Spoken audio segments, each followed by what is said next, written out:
तो आज मैं आपको एक ऐसी स्टोरी सुनाने वाला हूँ जो एक जंगल की है। बड़ी अजीब सी स्टोरी है।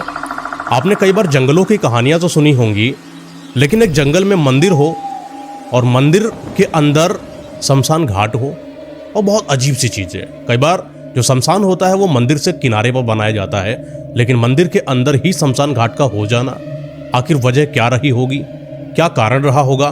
कोई एक इंसान जंगल में जाता है, उसके साथ क्या हो जाता है ऐसा कि पूरा का पूरा उसका गांव, यहाँ तक पूरा उसका परिवार बर्बाद हो जाता है और इस चीज़ की विनती करता है भगवान से कि मेरी रक्षा करो, मेरी रक्षा करो, लेकिन कोई उनकी रक्षा करने नहीं आता। ये स्टोरी बहुत ही अजीब सी है। कमज़ोर दिल के इंसान हो बिल्कुल अभी छोड़कर चले जाओ, क्योंकि अंदर तक आपको हिला सकती है। हो सकता हो कि आप अकेले बैठना भूल जाओ। तो स्टार्ट करते हैं। दरअसल एक चंदेरी गांव है। एक चंदेरी गांव में एक युवक रहता है। युवक इसलिए बता रहा हूं क्योंकि ये समय के पहले ही बहुत ज़्यादा मैच्योर हो जाता है लड़का। लड़के को अक्सर इस चीज़ की ताने मिलती थी कि कभी तुम कुछ करते नहीं हो या तुम क्लास में कोई खास टॉपर नहीं आते हो। तो अक्सर इसका जो जीवन रहा ना, 9th class, 10th class, 11th class and 12th class, बड़ा ही अजीब से मंजर में रहा कि हर एक इंसान इसको या तो कॉन्फिडेंस इसका जो था उसको लूज करके चला जाता था, कोई ना कोई बात पर इसको नीचा दिखाकर चला जाता था। हालांकि ये अपने घर का अकेला लड़का था। इसके जो परिवार वाले थे वो भी इतने ज़्यादा परिपक्व नहीं थे आर्थिक रूप से, लेकिन इतना तो था कि घर का जो जीवन बसर होता है वो बेहतरीन तरीके से कर लें। ये जो लड़का है इसका नाम राघव है।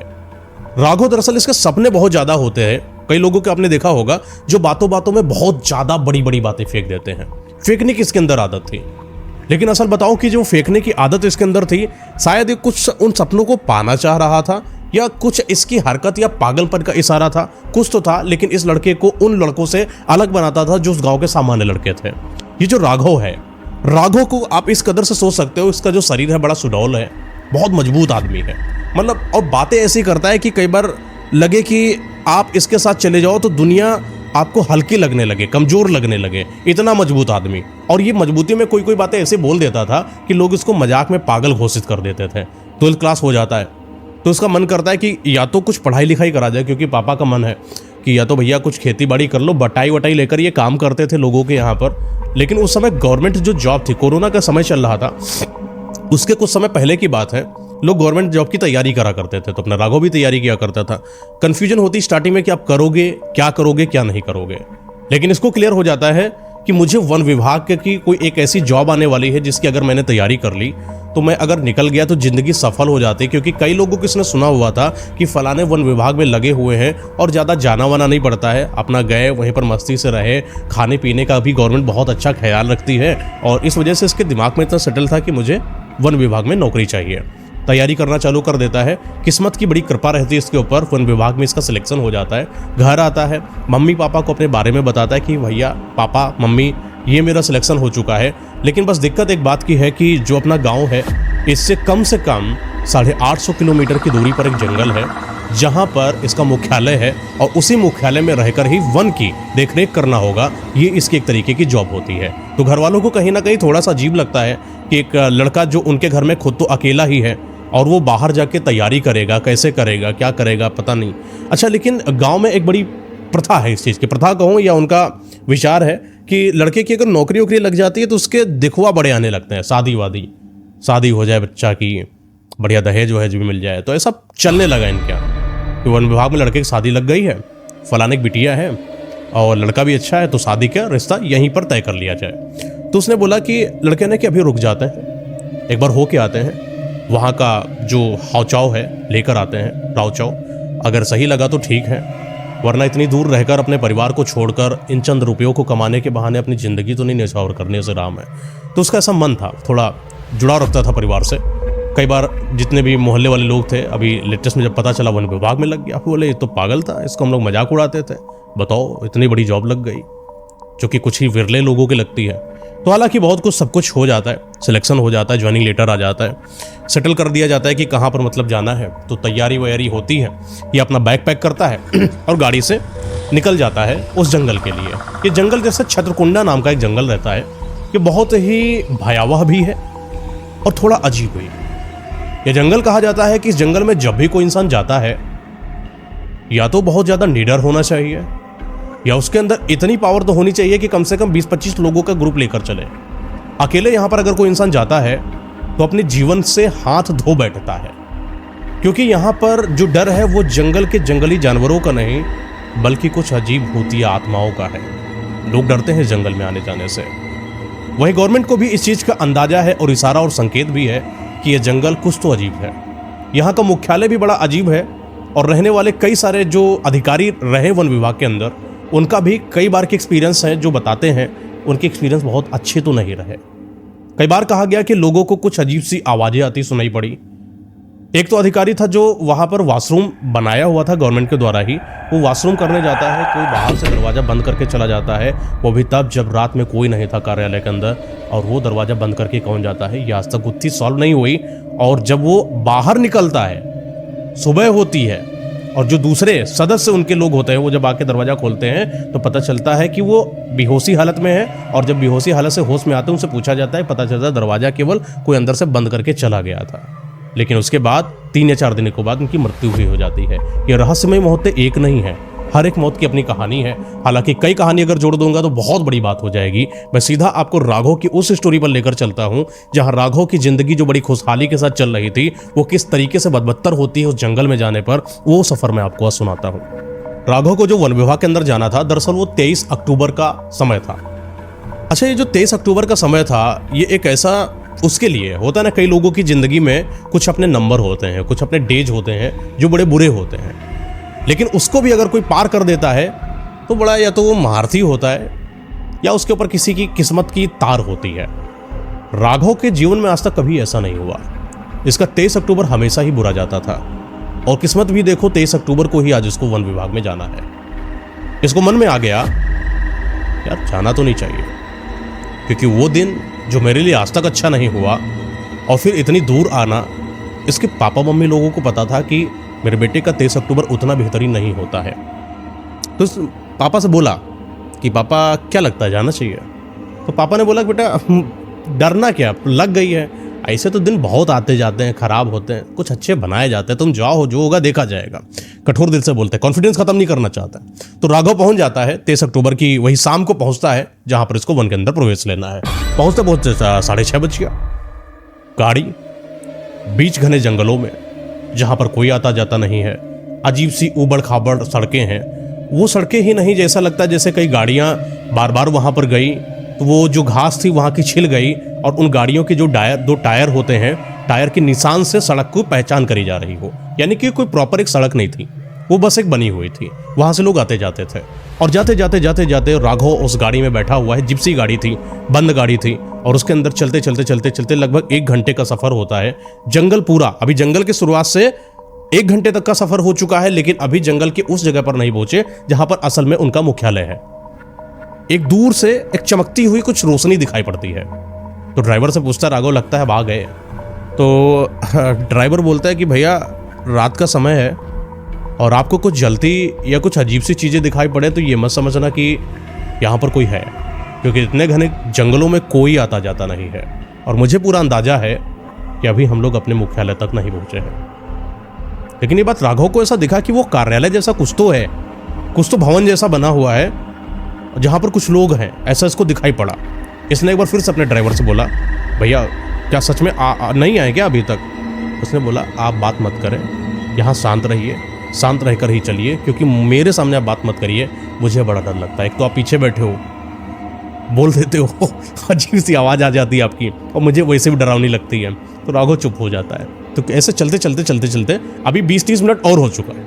20-30 मिनट के बाद एक जगह दिखाई पड़ती है जहाँ पर ना तो कोई रोशनी जल रही है ना कुछ, मतलब हल्की सी वही जो चांद की रोशनी होती है, उस हल्की सी रोशनी में वो दिख रहा होता है कि कुछ है। ये बाहर जाता है ड्राइवर, ऐसे खटखटाता है तो अंदर से एक आदमी निकलता है। विक्रम नाम होता है उसका। दरअसल वो विक्रम वहीं पर रहता है रात में भी। विक्रम आता है और लालटेन लिए होता है। उस समय लालटेन बोला, वही ड्राइवर की लाइट वेट नहीं आ रही क्या? बोला नहीं भैया इस समय लाइट वेट कहाँ आएगी, रात हो चुकी है, कट गई है। यहाँ पर लाइट के तार और बिछ चुके थे, ऐसा नहीं था, इतना भी बिछड़ा नहीं था, मुख्यालय तक की आपका कनेक्शन था पूरा। तो अंदर उसको ले लेता है राघव, तो दिखाता है विक्रम पूरा, ये आपका कमरा है, यहीं पर आपको रहना है। तो विक्रम और राघव एक दूसरे के साथ हैं और ये जो ड्राइवर अपनी जिप्सी को लेकर वापस रवाना हो जाता है जहाँ से आया था। शहर के लिए।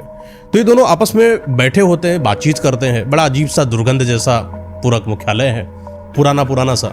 शौचालय भी बड़ा अजीब सा, जैसे कि कोई लंबे अरसे से उसको साफ ही ना करा हो। पूछा राघव ने विक्रम से कि क्या तुम सफाई वफाई नहीं रखते हो क्या? बोला भैया यहाँ पर क्या सफाई रखे, आज सफाई रखते कल कोई और आ जाता है, फिर किसी को रहना होता है, यहाँ सफाई अकेला आदमी कितना करूँ, जिंदा हूँ यहाँ पर यही काफ़ी है। हंसी मजाक थोड़ी सी होती, बातें होती, एक दूसरे को समझते हैं, कार्यालय मुख्यालय को समझते हैं, वहाँ के वन विभाग की जो बातें होती हैं, 4 बातें और करते हैं। कहाँ से भैया तुम आए, ये विक्रम पूछता है, राघव पूछते विक्रम से। तो एक दूसरे की थोड़ी सी जान पहचान हो जाती है। और विक्रम राघव से बोलता है देखो भाई ये आपका बेड है, कमरा मतलब आप यहीं रहिएगा, अगर कोई आपकी ज़रूरत पड़ती है तो आप उठकर ले लीजिएगा सामान, मुझको जगाइएगा नहीं, क्योंकि मुझे नींद बहुत ज़्यादा आ रही है और मैं बस अब सो जाऊँगा। तो राघव बोला ठीक है भैया, पहली बार आए हैं, कुछ तो वेलकम कर दो, ये सब इतना रूड होने की क्या ज़रूरत है। तो रूड नहीं हो रहे, नॉर्मल सी बात है। तो राघव जो है अपने कमरे में चला जाता है, कपड़े वपड़े बदलता है, बैग रखता है, सारी चीज़ों को सेट करता है, हल्की हल्की सी रोशनी, थोड़ी देर के बाद देखता है लाइट भी आ जाती है, सब कुछ सही से दिखाई भी रहा होता है, आराम से बेड पर लेटा होता है। अच्छा, राघव को थोड़ा सा जानना है कि यहाँ पर पानी कहाँ पर है, पानी इसको प्यास लग रही है। विक्रम ने ये नहीं बताया कि पानी ताज़ा कहाँ पर रखा हुआ है। तो राघव आता है, विक्रम का दरवाज़ा खटखटाता है।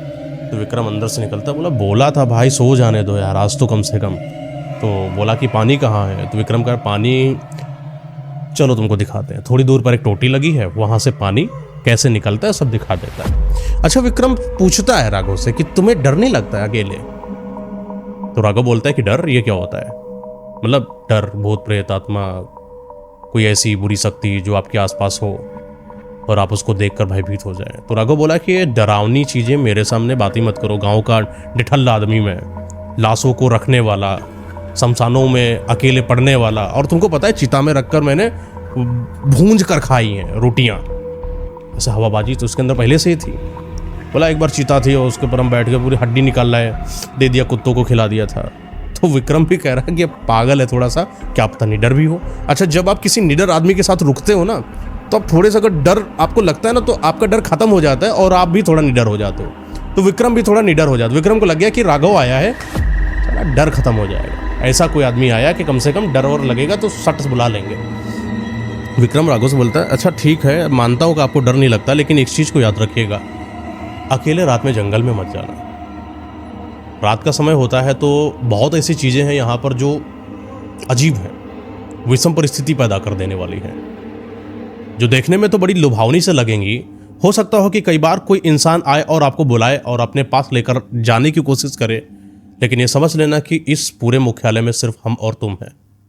दिन ही में कुछ अधिकारी लोग आते हैं जो कि कुछ ही समय के लिए आते हैं और वो भी चले जाते हैं। वो भी निश्चित रूप से तय है कि कौन आता है कौन नहीं जाता है। लेकिन अगर कोई अननोन आदमी आता है तो कृपया करके उससे कोई संपर्क ना बनाए। हो सकता हो कि वो कोई छलावा हो या कोई बुरी शक्ति हो। राघव मुस्कुराता है, विक्रम का थोड़े से टीच करता है, हाँ छलावा आएगा तो मैं सबसे पहले तुम्हें छलावा मानूंगा। तो ऐसा मजाक उजाक करके निकल जाता राघव, और राघव अच्छा लेट जाता है। जैसे वो लेट गया उसने सोचा कि पागल है विक्रम, वन विभाग में बैठा है, डर रहा है, सामान्य आदमी है क्या? अगर सामान्य है तो घर में जाए। वन विभाग मतलब वन की रक्षा, उसके अंदर आज पता नहीं क्यों देशभक्ति जिंदा हो गई। मतलब मुझे वन को बचाना है, कहीं पर कुछ गलत हो जाएगा मेरे से देखा नहीं जाएगा। पता नहीं क्यों उसके अंदर पागलपन आज ही सवार होना था, या वो जमाने से भरा था कि जब मैं जॉब लगेगी तो अपने देश की रक्षा करूंगा। वो देशभक्ति जो जिंदा होती उसके अंदर। विक्रम ने बातों बातों बताया थोड़ी दूर पर एक गांव है, वहाँ के लोग जो है बड़े डरे रहते हैं, रातों में निकलते नहीं हैं। कुछ तो ऐसी चीज़ है जो निकलने नहीं देती। तो राघव कहता है कि मैं उन घर वालों को, गांव वालों को दिखाऊंगा कि कुछ नहीं होता है भूत प्रेत आत्मा, सब आराम से आया जा सकता है और सही तरीके से काम करो, क्योंकि शहर में ये सारी चीज़ें कुछ भी नहीं होती है। तुम लोगों को भ्रम के मात्र डाला गया है, जिस वजह से तुम लोग गांव में आज भी पड़े हुए हो। आगे चलो, शहर देखो, जिंदगी देखो और अपना जीवन को आगे लेके जाओ, बच्चों को पढ़ाओ लिखाओ।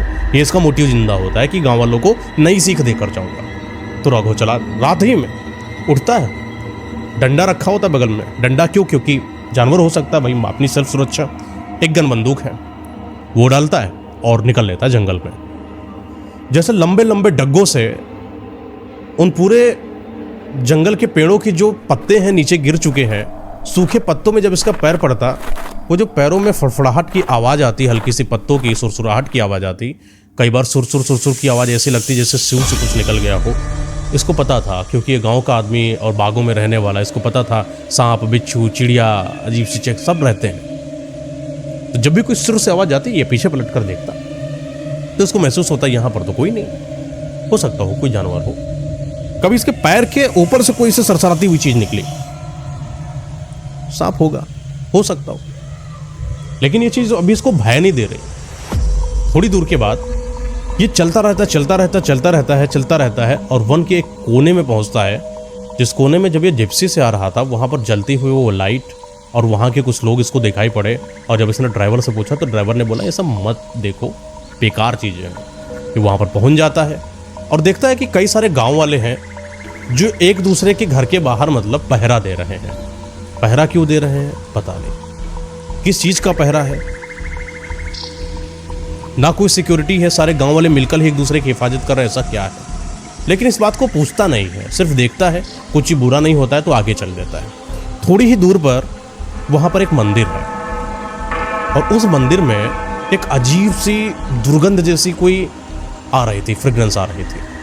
ये वहां पहुंचा, टार्च लिया था, टार्च से जलाया तो वहां पर कोई जैसे कोई भैंस हो, भैंस जैसा कोई जानवर था, भैंस नहीं थी प्रॉपर, कोई जैसे वहां पर खा रहा हो और वो खाने वाला कोई जानवर नहीं बल्कि इंसान जैसा लगे। एक बार ऐसे टार्च को इसने किया तो ऐसा लगा कि कोई बाल है लंबे लंबे से, और जैसे ही हटाया फिर दोबारा देखा है नहीं, क्योंकि पहली बार में इसको क्लियर नहीं था कि यहाँ पर क्या है, तो प्रॉपर वहां पर टॉर्च रखता।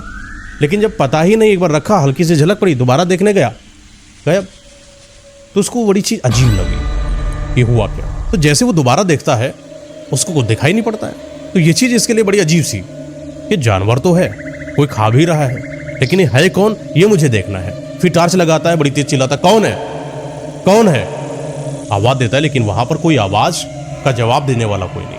टार्च लेके हर जगह ढूंढता है तो मंदिर की एक ऐसी तह पर पहुंच जाता है, शायद उस तह पर उसको आज नहीं जाना था। वहां तह पर एक पत्थर है और उस पत्थर पर इसका पैर पड़ जाता है। पता नहीं ये पत्थर में क्या है ऐसा कि जैसे ही इसका पैर पड़ता है वहां का जो वातावरण था एकदम से चमक जाता है। चमकता हुआ वातावरण जैसे उस जंगल को एकदम से सवेरे में बदल दे रहा है, इतना उजाला। और वो उजाला क्यों हुआ इसको भी नहीं पता, लेकिन वो उजाला चंद लम्हों का था बस। पत्थर हटा, उजाला हुआ, थोड़ी ही देर हुआ और सब वहां से गायब। थोड़ी देर के बाद उसने देखा कि वो जो जानवर था वो भी वहां पर नहीं है। तो वहां पर बचा क्या, ये किसी को कुछ नहीं पता चल रहा है। ये चलते चलते फिर उसे लौट कर गाँव में आता है और वहां के गाँव के लोगों से बातचीत करता है कि यहाँ पर मैं गया और मुझे ऐसी चीज़ दिखाई पड़ी, मैं वन विभाग का आदमी, मैं आप लोगों की सुरक्षा में बैठा, मुझे ये बताया जाए कि आखिर यहाँ पर ऐसा क्या हुआ था, ये चमका क्यों, उजाला किस तरीके का था। तो वहाँ के लोग जैसे शॉक्ड हो गए हो, जैसे उन्होंने इस चीज़ को किसी एक अनहोनी या प्रलय आने का संकेत बता दिया अपने मन में। तो बड़ा अजीब सा था उनके लिए, बोले क्या कर दिया ये, जिस चीज़ को जमाने से हम लोग सजो कर रख रहे थे, जिस चीज़ के पास हम लोग जमाने से इसलिए नहीं गए क्योंकि अगर वो उजाला चमका तो पूरे गांव को तहस नहस कर देगा। आज तुमने वही काम कर दिया जिस चीज़ के लिए हम लोग पहरा देकर उसकी सुरक्षा करते थे। किस्मत भी आज हमारी देखो कितनी लाचारी है कि आज हम लोग पहरा देने नहीं गए और आज तुम आए और तुमने वो काम कर दिया जो तुम्हें नहीं करना चाहिए था। तो वहाँ के बुजुर्ग आदमी था, उसने बोला कि ये बताओ कि जब तुम पत्थर को धक्का दिए तो तुम्हें कुछ अजीब सा दिखा क्या, जैसे कि कोई तुम्हें आकर्षित कर रहा हो अपने पास या कुछ बुला रहा हो।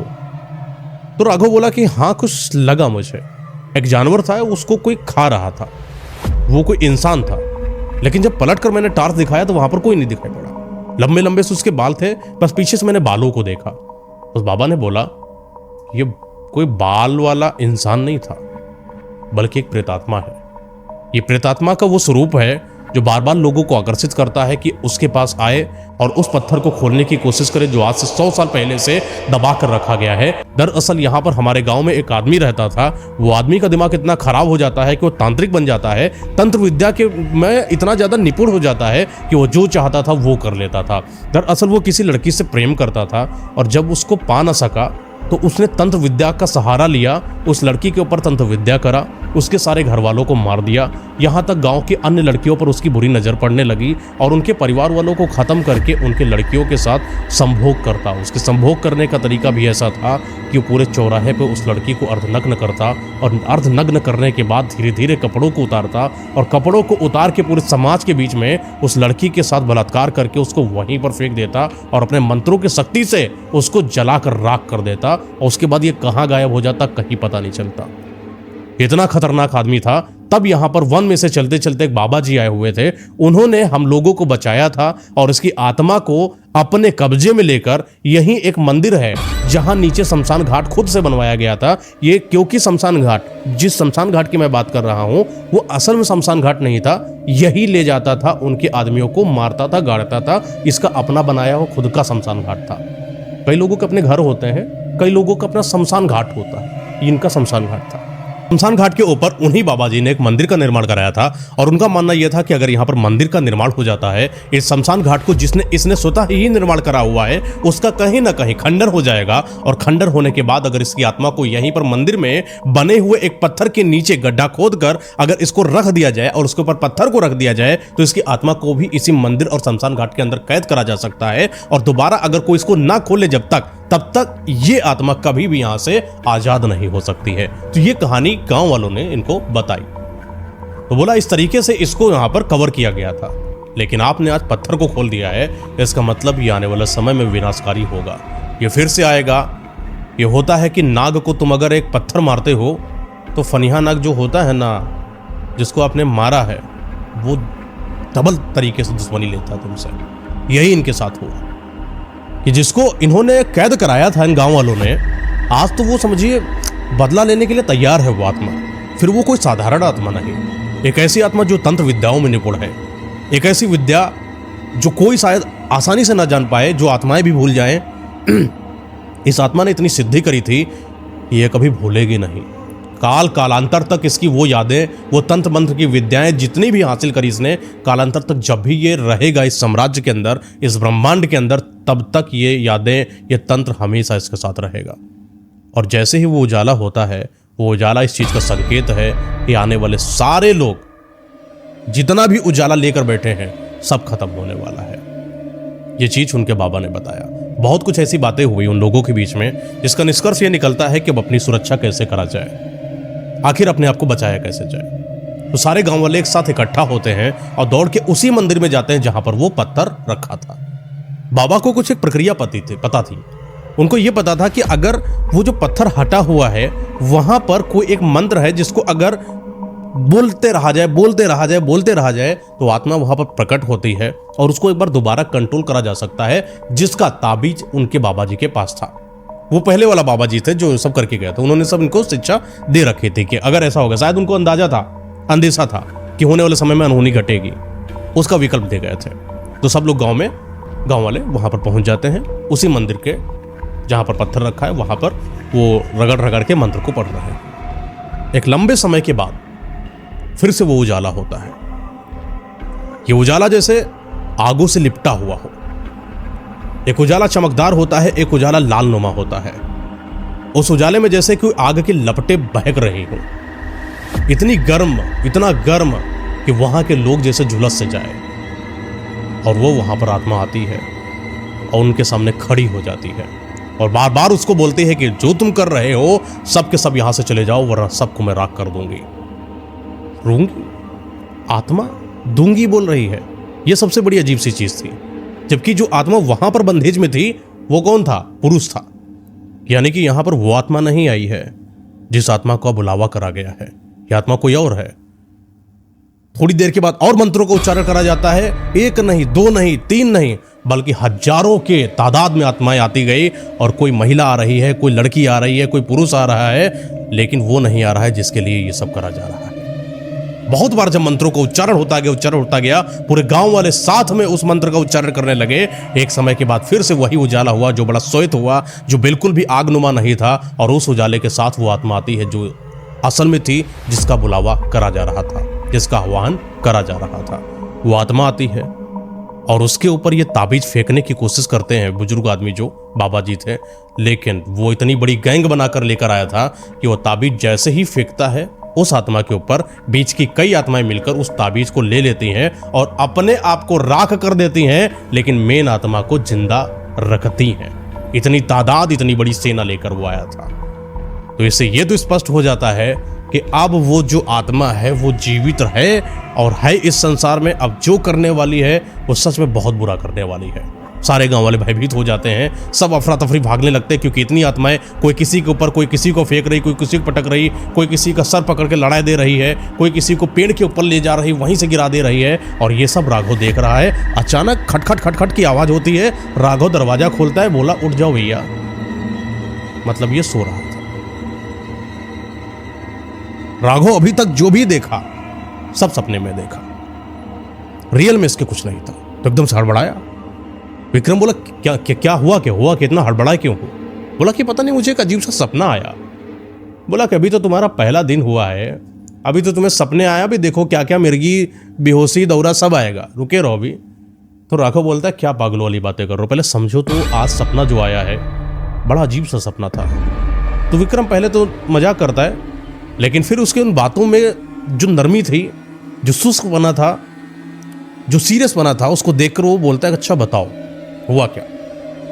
तो राघव बताना चालू करता है कि किस तरीके से उसको एक मंदिर दिखाई पड़ता है, उसको एक गांव दिखाई पड़ता है, उसने गलती से एक पत्थर पर पैर मार दिया था, फिर उजाला होता है, गांव वाले मिलते हैं, उनसे पूछता है, वो सब चीजें बताते हैं। वहां एक बुजुर्ग होते हैं, वहां पर जाकर ताबीज से उनको आत्माओं को बुलाते हैं। हजारों में आत्माएं आती हैं और उनकी आत्माएं और गांव वालों को मारती हैं। पूरी स्टोरी जो भी हुआ उसको बताया। जैसे विक्रम को दिन में पसीने आ रहे हो, जैसे विक्रम को ऐसा लगा कि ये तो रियल है।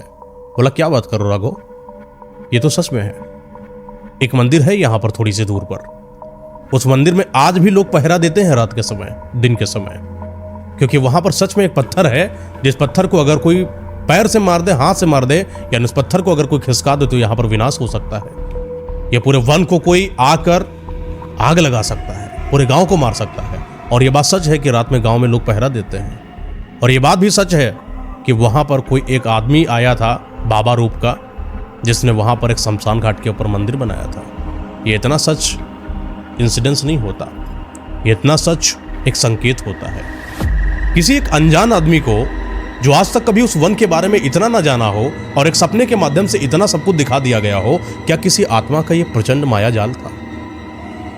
क्या वो आत्मा कुछ उसको संकेत देना चाहती थी? क्या आत्मा चाहती थी कि वो इंसान आए और उस पत्थर को हटाए, या कुछ तो ऐसा करे जिससे उसके जो सपने थे, जो उद्देश्य थे, वो सफल हो पाए? ये बात राघव विक्रम से बोलता है कि अब जो भी हुआ है, मुझे इतना तो पता चल गया है कि पत्थर को हटाना कैसे है, और मुझे इतना तो पता चल गया है सपने के माध्यम से कि वो जो आत्माएं निकली हैं उनमें से जो एक आत्मा बचेगी वो भाग जाएगी।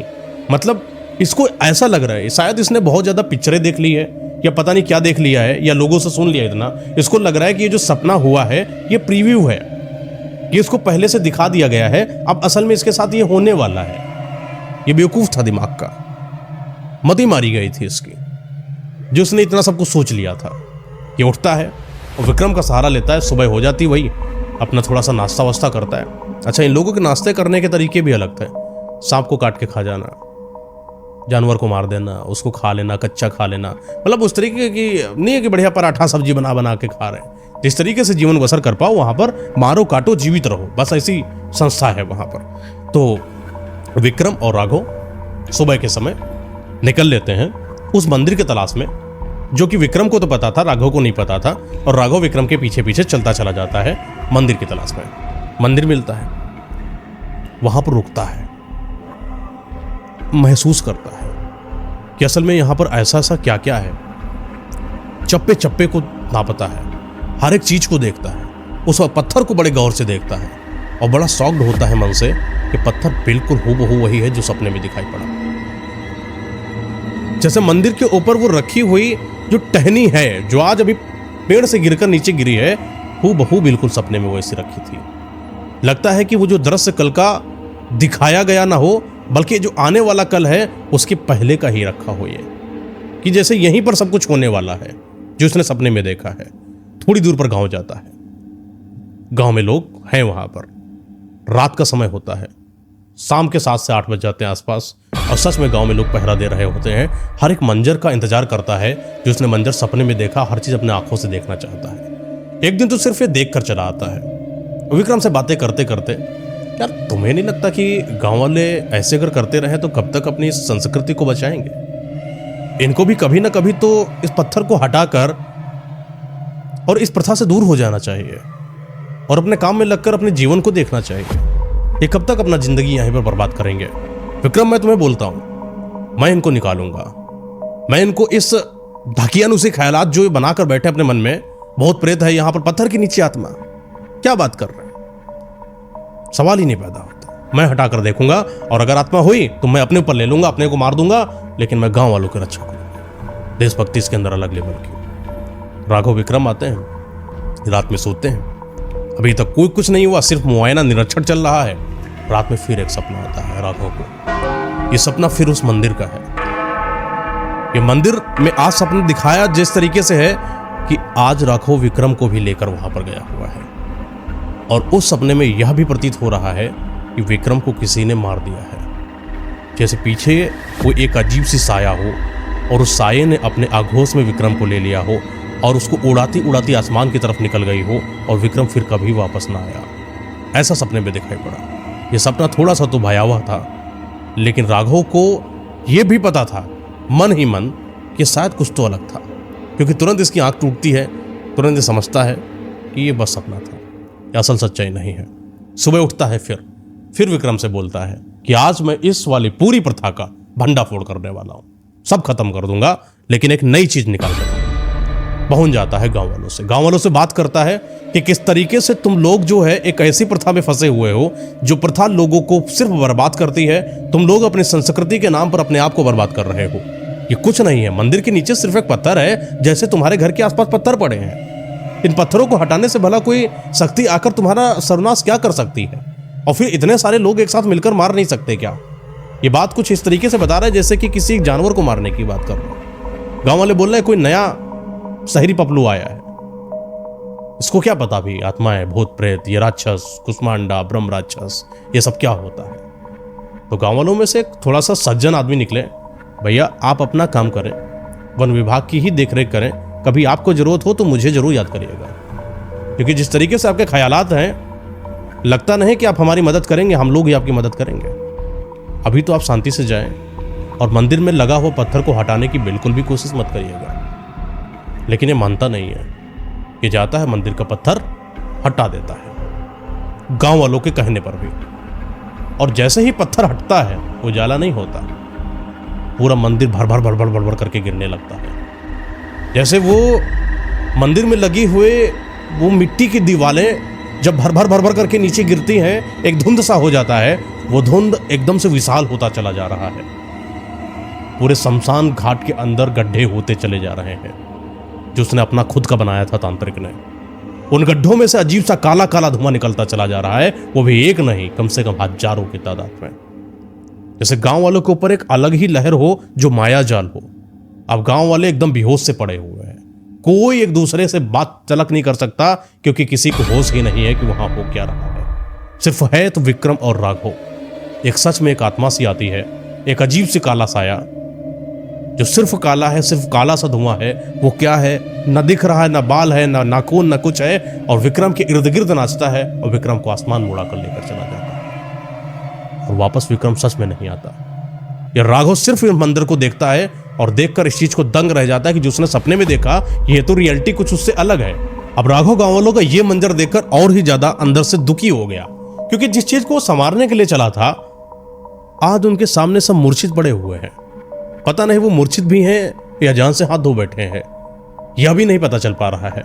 इस बात को सोच सोच कर राघव और ज्यादा परेशान है, और राघव इस चीज के लिए वही पत्थर पर फिर से जाता है जिसको हटाया था और उसको तोड़ देता है।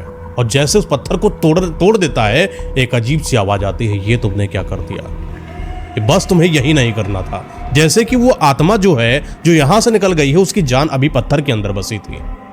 उस पत्थर के टूटते ही एक अजीब सी कराह निकलती है और उस कराह के बाद वो धुआं फिर से शांत हो जाता है जो अभी तक निकला हुआ था काला काला, और गांव के सारे लोग फिर से जिंदा हो जाते हैं। और जैसे ही सारे के सारे लोग जिंदा हुए, वो एकदम से मारने के लिए राघव की तरफ दौड़े और राघव अपने आप को बचाता रहा, अपने आप को समझाता रहा, लेकिन गांव वाले रुके नहीं और सब ने उसके ऊपर हाथ साफ किया, सब ने मारा। लेकिन राघव को यह बात पता थी कि ये गुस्से में मार रहे हैं। उसी में से एक बुजुर्ग था जिसने राघव को नहीं मारा। ये वही बुजुर्ग हैं जिन्होंने वो बताया था तरीका कि किस तरीके से सपने में उसके किस तरीके से इस मंजर को शांत किया जा सकता है। वो बाबा के पास जाता है, बाबा से पूछता है बताइए किसको कैसे किया जाए। बाबा फिर से वही चीजें बताते हैं, एक ताबीज हमारे पास, एक मंत्र है हमारे पास, इस पत्थर के टुकड़ों को जितने भी तुमने तोड़ दिया है इनको एक साथ रखो, इन पर मंत्र उच्चारित करा जाएगा आज ही की रात में, वरना अगर ये पत्थर टूट गए ये भस्म हो जाएंगे, कुछ भी नहीं बचेगा इनमें, और फिर उस आत्मा को कंट्रोल करना बड़ा मुश्किल हो जाएगा। इन जो गाँव वालों को आज तुम देख पा रहे हो इनमें सिर्फ 2 दिन की जान बची है बस, एक साथ सारे के सारे मारे जाएंगे। अब वो बाबा और ये राघव मिलकर उन पत्थरों को समेटता है और पत्थरों को आकार देता है, और वो बाबा वहां पर मंत्र उच्चारित करने के साथ साथ वो ताबीज को भी रखते हैं, और कई सारे मंत्रों को उच्चारित करने के बाद ऐसा लगा जैसे गांव वाले फिर से मूर्छित हो रहे हों। लेकिन बाबा का कहना था कि कुछ भी हो इस दशा में तुमको रुकना नहीं, हमको रुकना नहीं है, और लगातार मंत्रों का जाप करते जाना है, जाप करते जाना है जब तक वो आत्मा यहाँ पर ना आ जाए। ये मंजर लगातार चलता रहा जब तक वो आत्मा सामने से आकर इन लोगों के आगे घुटने न टेक दे। वो सच में आत्मा आती है, बड़ी अजीब सी आत्मा है। तंत्र विद्या कभी देखा है कि जब कोई एक ब्रह्मराक्षस को लाया जाता है, वो ब्रह्मराक्षस का स्वरूप कैसा होता है? बड़ा सा एकदम चेहरा होता है, पतले पतले से एकदम हाथ होते हैं, पैर बहुत लंबे लंबे, नाखून बड़े बड़े से, सारे जो शरीर था ना उसमें छेद पड़े हों, और छेद भी ऐसे जो एक तरफ से दूसरी तरफ देखा जा सके। ये भयावह आत्मा थी, ये तांत्रिक की आत्मा थी, ये कोई नॉर्मल आदमी की आत्मा नहीं थी। ये आती है उन लोगों के सामने बैठ जाती है और उनको इस चीज के बारे में बोलती जो तुम कर रहे हो उसे रोक दो, वरना वो समय दूर नहीं जब तुम दोनों को मैं खत्म कर सकता हूं। ये धमकी इन लोगों के ऊपर असर नहीं कर रही थी और लगातार मंत्रोच्चारण जाप करते चले जा रहे थे। उस आत्मा को जैसे अंदर से कुछ तकलीफ हो रही थी, वो तकलीफ इसको बहुत ज्यादा दर्द देने लगी। धीरे धीरे मंत्र का जाप बढ़ता जाता और इसके ऊपर तकलीफ बढ़ती जाती। वो मंत्रों के जाप से उन पत्थरों के अंदर जुड़ाव पैदा होने लगा, और एक समय तो ऐसा आया कि पत्थर जुड़ गया और उसके ऊपर रख दिया जैसे ही ताबीज, वो आत्मा फिर से उसी पत्थर के अंदर समाहित हो गई, और पत्थर जहां से हटाया गया था इन दोनों ने मिलकर फिर से उस पत्थर को वहीं पर रख दिया, और फिर से वातावरण वैसे ही शांत हो जाता है, गांव का हर एक इंसान जीवित हो जाता है। तो इस तरीके से जो राघव है, राघव इन गांव वालों की जान बचा पाता है और उनको ये दिखा पाता है कि अगर आप यहाँ पर रहते हो तो सिर्फ आप इसी प्रथा में फंसे रहोगे, लेकिन अगर आप यहाँ से निकल जाते हो तो आपका जीवन बच जाएगा। कहा जाता है कि उस गांव के अंदर जितने भी लोग थे कुछ दिन तक तो भय में रहे, लेकिन कुछ समय के बाद जब उनको अंदाजा हो गया कि अब बस इस पत्थर को मत छेड़ो खानो, बाकी तुम अपना जो भी मन हो वो कर सकते हो, यहाँ पर कोई आत्माएं नहीं आती, तब से वो लोग अपना काम करने लगे और राघव का भी जो उद्देश्य था वो सफल हो जाता है। विक्रम भी वापस आ जाता है, उसके साथ कुछ भी नहीं होता है, और इस तरीके से मुख्यालय के अंदर वन विभाग की पूरी देखरेख कर रहे होते हैं। लेकिन ये जो चीजें थी ये जितनी सुनने में अच्छी थी उतना ही ज्यादा अब राघव के लिए दिक्कत करने वाली थी, क्योंकि राघव को लग रहा था कि जैसे उसने कोई बहुत बड़ी जंग जीत ली हो, जैसे कि उसने किसी गांव के अंदर एक सपने को जिंदा किया हो कि वो भी अब भय मुक्त रह सकते हैं। लेकिन ये चीज़ राघव की ज़िंदगी में किस कदर असर करके जाएगी ये राघव को पता नहीं था। वो रात का समय जब भी होता उसको अजीब सा महसूस होता, जैसे उसका शरीर बड़ा भारी भारी सा होने लगता, उसके छाती पर जैसे कोई वजन आने लगता, और जब वो अपनी आंखों को खोलता तो उसको ऐसा लगता कि कुछ था ऊपर और एकदम से गायब हो गया। ये चीज़ राघव के लिए एक नहीं आए दिन हो चुकी थी। अक्सर ये बातों बातों में जब गांव वालों या विक्रम या किसी से भी बताता तो लोगों का यही कहना था कि ये शायद कुछ दिक्कत होगी बीमारी के रूप में। असल में तो ऐसी कोई बात सुनी नहीं मैंने।